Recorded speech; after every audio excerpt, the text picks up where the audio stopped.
Ассалаумағалейкум, құрметті бауырлар. Біздердің бүгінгі сабағымыз тәнуинді тәштит әріптері.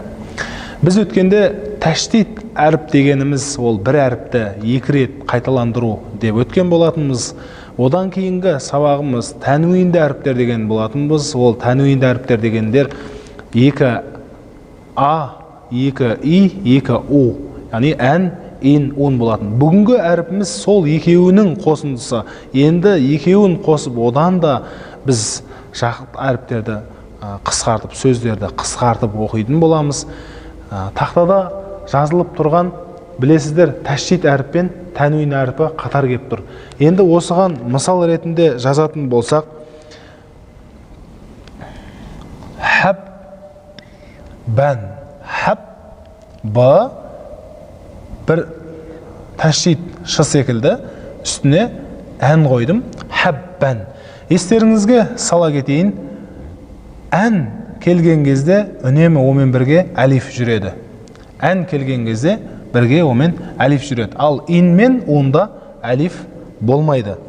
Мысалы, инге мысал жазатын болсақ, сит тин, сит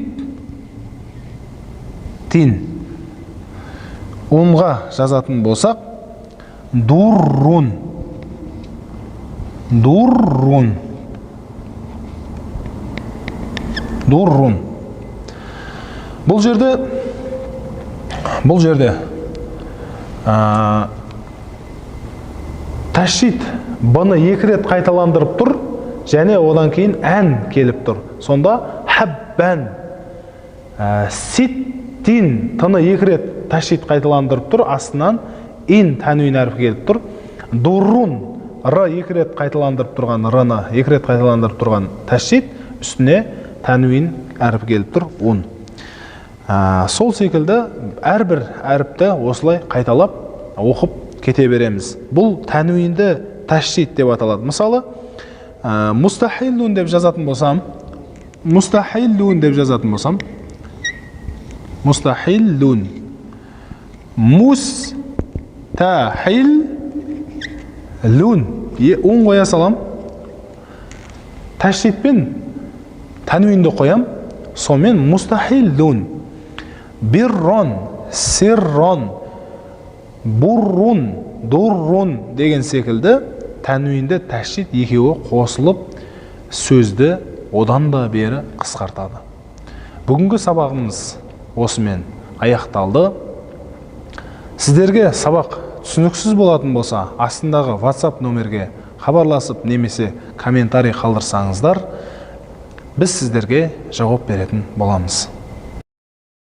Роббен, Роббин, Роббун, Хаббен, Даррон, Джаррон, مسا كفا منا ست سر حل حس عز بر در ذل